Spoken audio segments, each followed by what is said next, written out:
اعوذ باللہ من الشیطان الرجیم بسم اللہ الرحمن الرحیم وَإِذْ قُلْتُمْ يَا مُوسَى لَن نُّؤْمِنَ لَكَ حَتَّى نَرَى اللَّهَ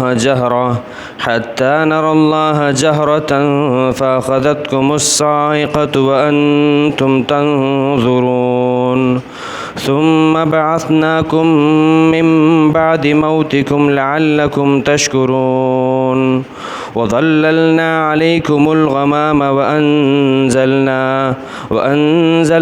عَلَيْكُمُ الْمَنَّ وَالسَّلْوَىٰ كُلُوا مِن طَيِّبَاتِ مَا رَزَقْنَاكُمْ وَمَا ظَلَمُونَا وَلَٰكِن كَانُوا أَنفُسَهُمْ يَظْلِمُونَ صدق اللہ العظیم۔ اور یاد کرو اس وقت کو جب تم نے کہا تھا اے موسیٰ ہم آپ کی بات ہرگز نہیں مانیں گے جب تک ہم اللہ کو کھلی آنکھوں نہ دیکھ لیں۔ تو تمہیں ایک بجلی نے آ کے پکڑا تھا اور تم دیکھتے کہ دیکھتے رہ گئے تھے، پھر بھی اس نے تمہیں تمہاری موت کے بعد دوبارہ زندہ کیا تاکہ تم شکر ادا کرو، اور ہم ہی نے تمہارے اوپر بادلوں کا سایہ کیا اور تمہارے اوپر من اور سلوہ اتارا، اور ہم نے تم سے کہا کہ کھاؤ ہمارے عطا کردہ میں سے پاکیزہ چیزیں، اور تم نے ہمارا کوئی نقصان نہیں کیا بلکہ اپنی جانوں ہی پر تم ظلم کرتے تھے۔ سورۃ البقرہ کی آیت نمبر 55، 56 اور 57 تین آیات آپ کے سامنے تلاوت ہوئی۔ دعا فرمائی اللہ تعالیٰ آیات کا صحیح مفہوم آپ کے سامنے عرض کرنے کی توفیق عطا فرمائے۔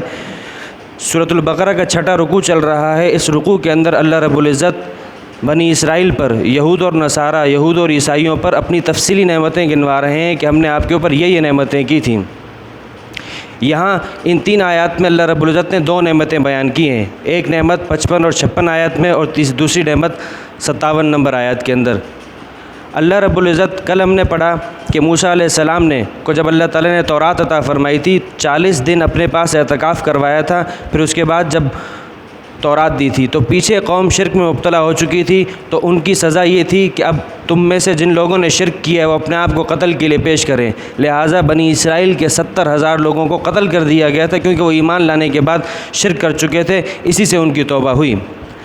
یہاں اللہ رب العزت یہ بیان فرما رہے ہیں کہ جب ان کی توبہ قبول ہو گئی اور موسیٰ علیہ السلام جو ان کے پاس شریعت لے کر آئے، تورات کی الواح تختیاں ان کے سامنے جب رکھی گئیں تو دیکھا اس میں تو نماز کا بھی حکم ہے، اس میں تو زکوٰۃ دینے کا بھی حکم ہے، اس میں تو روزے کا بھی حکم ہے، اس میں تو یہ ہے کہ تم نے جھوٹ نہیں بولنا، تم نے رشوت نہیں لینی، تم نے زنا نہیں کرنا، تم نے یہ نہیں کرنا، یہ نہیں کرنا، یہ نہیں کرنا۔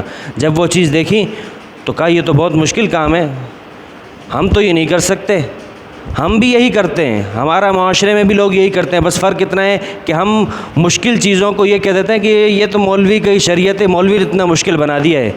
بس ان لوگوں یہ ہم سے زیادہ جری تھے، یہ کہنے لگے کہ ہم نہیں مانیں گے، ہمیں کیا پتہ یہ اللہ کا حکم ہے، ہو سکتا ہے 40 دن آپ اوپر رہے تھے، ہو سکتا ہے آپ نے وہاں پہ یہ بنائے ہوں یا احکامات خود گھڑے ہوں، ہمیں اس بات کا یقین نہیں ہے۔ موسیٰ علیہ السلام نے کہا میں کیسے اللہ تعالیٰ کے اوپر جھوٹ باندھ سکتا ہوں، جو چیز اللہ نے نہیں کہی ہوگی میں کیسے کہوں گا، اور یہ اللہ ہی کی کتاب ہے، اللہ ہی کے احکامات ہیں۔ کہا ہم نہیں مانتے۔ موسیٰ علیہ السلام نے کہا چلو ایسا کرتے ہیں، تم اپنے 70 بندے اپنے میں سے منتخب کر کے مجھے دو، میں انہیں کوہ طور پر لے کے جاتا ہوں، اللہ تعالیٰ سے بات کروا دیتا ہوں، اللہ تعالیٰ انہیں کہہ دیں گے کہ یہ میرے احکامات ہیں۔ 70 بندوں کو لے کے گئے موسیٰ علیہ السلام کوہ طور پر۔ جیسے پہنچتے ہیں تو موسیٰ علیہ السلام اللہ تعالیٰ ایک غیب سے آواز آتی ہے، اللہ تعالیٰ فرماتے ہیں یہ احکامات ہمارے ہیں، یہ تورات ہماری ہے، موسیٰ علیہ السلام کی نہیں لکھی۔ اب جس نے نہیں مانا ہوتا تو نہ مانے، تو نہ چاہے تو بہانے ہزار ہیں۔ تو کہنے لگے ان 70 بندوں نے کہا بھئی کیا پتہ یہ آواز کسی جن کی ہو، ہمیں تو یقین نہیں ہے، ہم اس وقت تک نہیں مانیں گے، آپ کی بات اس وقت تک نہیں مانیں گے جب تک اتنی بڑی گستاخی کی، توہین کی، جب تک ہم اللہ کو کھلی آنکھوں نہیں دیکھ سکتے تب تک ہم شریعت نہیں مانیں گے آپ کی۔ جیسے یہ کہا فوراً آسمان سے ایک بجلی آئی اور ان 70 کے 70 بندوں کو جلا کے بھسم کر دیا۔ اب موسیٰ علیہ السلام کی پریشانی مزید بڑھ گئی، اس لیے کیونکہ یہ 70 بندے بنی اسرائیل سے لے کر آئے تھے، اگر یہ 70 بندے مر جاتے ہیں تو موسیٰ علیہ السلام کو قوم کہے گی کہ آپ جھوٹے تھے، آپ نے اسی لیے ان 70 بندوں کو مروا دیا، تو ہم آپ کی بات نہیں مانتے۔ تو موسیٰ علیہ السلام پریشان ہوئے کہ میں جب جاؤں گا تو یہاں تو ان 70 بندوں نے گستاخی کی تھی، 70 بندے مارے گئے، وہاں 6 لاکھ بندے ہیں وہ میری گستاخی کریں گے تو ان سب پر عذاب آئے گا۔ موسیٰ علیہ السلام نے اللہ تعالیٰ سے دعا کی، یا اللہ ان کو آپ زندہ کر دیں، میں آپ کو انشاءاللہ یہ مان جائیں گے۔ اللہ تعالیٰ کی دعا پر یہ سب زندہ ہو گئے۔ اب اتنی بڑی گستاخی کی تھی لیکن اللہ تعالیٰ نے پھر بھی ان کو زندہ کر دیا موسیٰ علیہ السلام کی دعا کے نتیجے میں۔ تو اللہ تعالیٰ نے پہلی نعمت یہ گنوائی ہے، فرمایا وَإِذْ قُلْتُمْ، اور یاد کرو اے موجودہ بنی اسرائیل، اے رسول اللہ صلی اللہ تعالیٰ علیہ وآلہ وسلم کے زمانے کے بنی اسرائیل یہود و نصارہ، تم یاد کرو جب تمہارے آباء و اجداد نے موسیٰ کی توہین کی تھی، اللہ کی توہین کی تھی۔ کیا کہا تھا؟ یا موسیٰ۔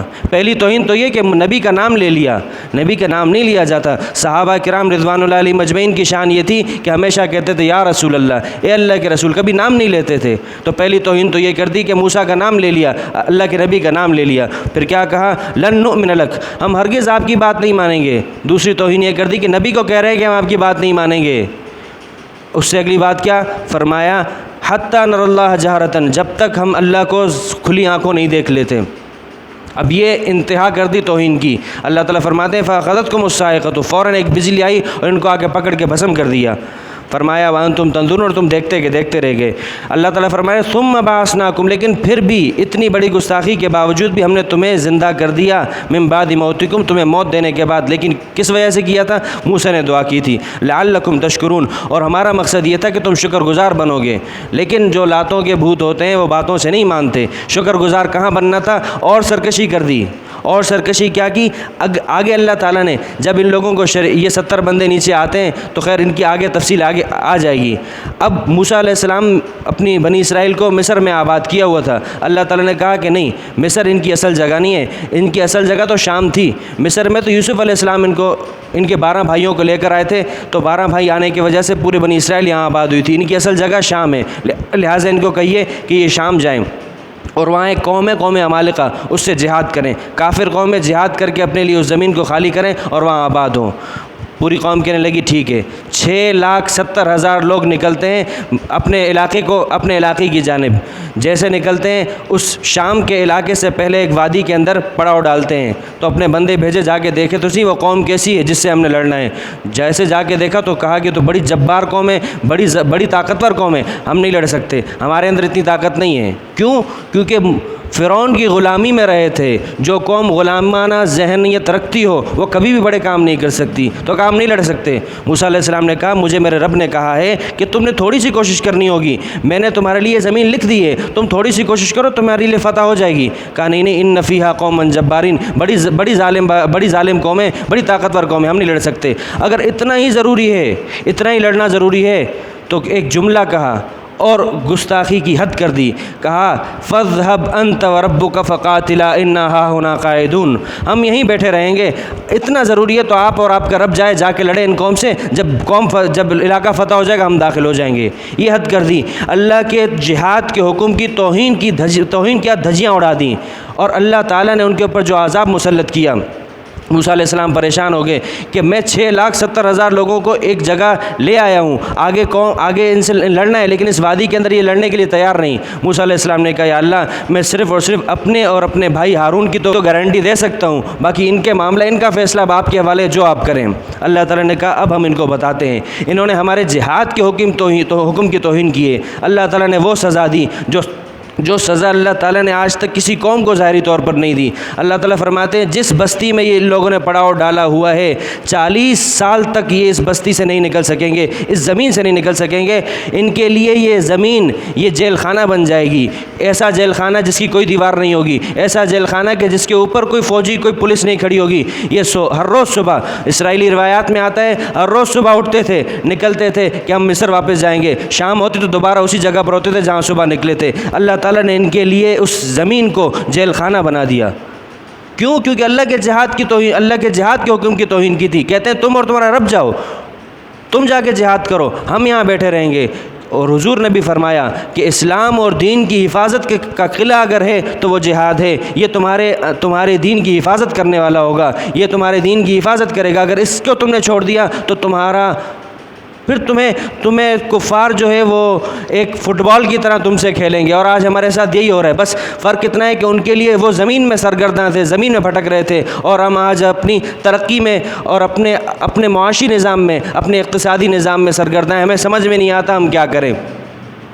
تو لیکن اللہ کی شان دیکھیے کہ اس 40 سال کا عرصہ جو ان کے لیے جیل تھا، سزا تھی، لیکن اللہ کی شان دیکھیے کتنی کریم ذات ہے، اللہ کو اپنے بندوں سے کتنی محبت ہے۔ فرمایا اس جیل خانے میں بھی ہم نے تمہارے اوپر انعامات کیے تھے، اس جیل خانے میں، اس زمین میں، وہ شام اور عرب کی اور تپتی ہوئی زمین تھی، اس گرمی میں ہم نے تمہارے لیے بادلوں کو تمہارے اوپر منڈلایا، وہ تمہارے اوپر سایہ کرتے تھے، اور وہاں ہم نے تمہارے لیے کیا چیز کھانے کا انتظام کیا؟ ہم نے تمہارے لیے من و سلوہ اتارا۔ من و سلوہ کیا چیز ہے؟ من کہتے ہیں ایک سفید کلر کی ایک میٹھی چیز ہوتی ہے جو شبنم کی شکل میں صبح کے وقت اترتی تھی، اور اس کو اردو میں ترنجبین کہا جاتا ہے۔ یہ مٹھائی کے طور پر، میٹھی چیز کے طور پر ان کے لیے آسمان سے اترتی تھی۔ اللہ نے کہا تھا تم لوگوں نے اپنی چادریں پھیلانی ہیں، یہ تمہاری چادروں میں اتر جائے گی اور تم اس کو کھا لینا۔ اور سلوہ کسے کہتے ہیں؟ سلوہ کہتے ہیں بٹیر کو۔ تمہارے سامنے، تمہارے خیموں کے آگے بٹیر آ کے رہیں گے، کچھ نہیں کریں گے، تم نے جا کے صرف پکڑنا ہوگا اور ان کو کھا لو۔ تو اللہ تعالیٰ فرما رہے تم دیکھو تو صحیح، تم نے اتنی بڑی گستاخیاں کی تھی، تمہیں ہم نے جیل میں ڈالا تھا، 40 سال تک تمہیں جیل میں رکھا، لیکن اس جیل خانے میں بھی ہم نے تمہارے اوپر انعامات کیے، تو تم کیوں نہیں مانتے؟ تم اپنے آباء و اجداد پر کی جانے والی نعمتوں کو مانو۔ اللہ تعالیٰ فرماتے ہیں وَظَلَّلْنَا عَلَيْكُمُ الْغَمَامَ، اور ہم نے سایہ کیا تمہارے اوپر بادلوں کا، وَأَنزَلْنَا عَلَيْكُمُ الْمَنَّ وَالسَّلْوَىٰ، اور اتارا تمہارے اوپر آسمانوں سے من اور سلوہ، اور تم سے کہا کلوا من طیبات ما رزقناکم، جو ہم نے تمہیں دیا اس میں سے کھاؤ پیو، پاکیزہ ہے، کھاؤ پیو، خوب کھاؤ پیو، لیکن ایک کام نہیں کرنا، وہ یہ کہ ذخیرہ اندوزی نہیں کرنا۔ تمہارے پاس روز کا روز بٹیر آئے گا، لیکن تم نے کسی بھی دن بٹیر کو اپنے پاس اسٹور نہیں کرنا۔ ذخیرہ اندوزی کرو گے تو یہ نعمت کی ایک ناشکری ہوگی۔ لیکن یہ وہی قوم تھی، انسان اپنی حرص سے عاجز ہے، کیا کیا؟ بٹیروں کو پکڑ کے اگلے دن کے لیے رکھنا شروع کر دیا۔ اللہ تعالیٰ فرماتے ہیں تم لوگوں نے بٹیروں کو اسٹور کر کے ہماری قدرت میں کیا کمی کی، ہمارے خزانوں میں کیا کمی کی؟ ہمارے خزانوں میں تو کوئی کمی نہیں ہوئی۔ حدیث میں آتا ہے آپ علیہ السلام نے فرمایا کہ ارے اللہ تعالیٰ کے پاس جو خزانے ہیں اور جو اللہ تعالیٰ نے پوری دنیا میں دیا ہوا ہے، اگر ان کی حیثیت کو اور نسبت کو دیکھا جائے تو ایسی ہے جیسے کہ تم میں سے کوئی شخص سمندر میں اپنی انگلی ڈالے اور انگلی ڈال کے نکال کے دیکھے کہ اس کی انگلی میں کتنا پانی آیا ہے، تو جتنا پانی آیا ہے اس کی جو حیثیت اس سمندر کے مقابلے میں ہے، یہ اس سے بھی کچھ حیثیت نہیں ہے اس انعامات کی جو اللہ تعالیٰ نے پوری دنیا کو دیے ہوئے ہیں، اور ان کے مقابلے میں جو اللہ تعالیٰ کے پاس خزانوں میں موجود ہے، تو تم نے تمہارے خزانوں میں کوئی کمی نہیں کی، بلکہ تم نے اپنی جانوں پہ خود ظلم کیا ہے۔ حدیث میں آتا ہے آپ علیہ السلام نے فرمایا کہ اگر بنی اسرائیل کے لوگ اس گوشت کی ذخیرہ اندوزی نہ کرتے تو کبھی بھی گوشت خراب نہ ہوتا۔ یہ آج جو ہمارے معاشرے میں آج ہم دیکھتے ہیں کہ گوشت چند گھنٹوں میں گرمیوں میں خراب ہو جاتا ہے، یہ در حقیقت انہی بنی اسرائیل کی بدبختی ہے کہ اللہ تعالیٰ نے کہا تھا ان کو ہمارے اوپر یقین نہیں ہے، ہم کہہ رہے ہیں کہ ہم روز کا روز تمہیں رزق دیں گے۔ وَمَا مِن دَابَّةٍ فِي الْأَرْضِ إِلَّا عَلَى اللَّهِ رِزْقُهَا، ہاں زمین میں چلنے والا، زمین میں رینگنے والا، دوڑنے والی ہر چیز کی رزق کی ذمہ داری ہماری ہے،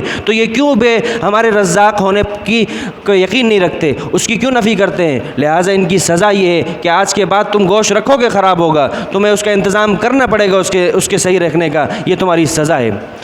دیکھیے اللہ رب العزت نے 2 انعامات گنوا دیے، اور 2 انعامات گنوا کر اب مطالبہ کیا کیا کہ تم ایمان لاؤ۔ تو ہم پر بھی اللہ تعالیٰ نے بہت سے انعامات کیے ہیں، اور ان انعامات پر اللہ تعالیٰ یہ انعامات بنی اسرائیل کے ہم پر گنوا کر ان کی سزا بتا رہے ہیں کہ ان کو کیا ہوا۔ تو ہمیں بھی تعلیم ہے کہ ہم پر بھی ہر گھڑی اللہ کے انعامات ہیں، ہم اللہ تعالیٰ کے انعامات کو سوچیں اور اللہ تعالیٰ کی پوری شریعت میں داخل ہوں۔ قرآن کریم میں اللہ تعالیٰ فرماتے ہیں یا ایھا الذین آمنوا ادخلوا فی السلم کافہ، پورے کے پورے اسلام میں داخل ہو، وہ من چاہا اسلام نہ چاہو جس میں تمہارا فائدہ ہو، پورے کے پورے اسلام میں داخل ہو، اور پورے کے پورے اسلام میں تب داخل ہوگے جب تمہارے سامنے ہماری ساری کی ساری نعمتیں ہوں گی، ان پر شکر کرو گے، تو شکر کے نتیجے میں شکر کی سب سے بڑی صورت یہ ہے کہ تم ہماری باتوں کو، ہمارے احکامات کو مانو گے۔ وآخر دعوانا ان الحمد للہ رب العالمین، اللہم لک الحمد کلہ ولک الشکر کلہ والیک یرجع الامر کلہ، اللہم لا احصی ثناء علیک انت کما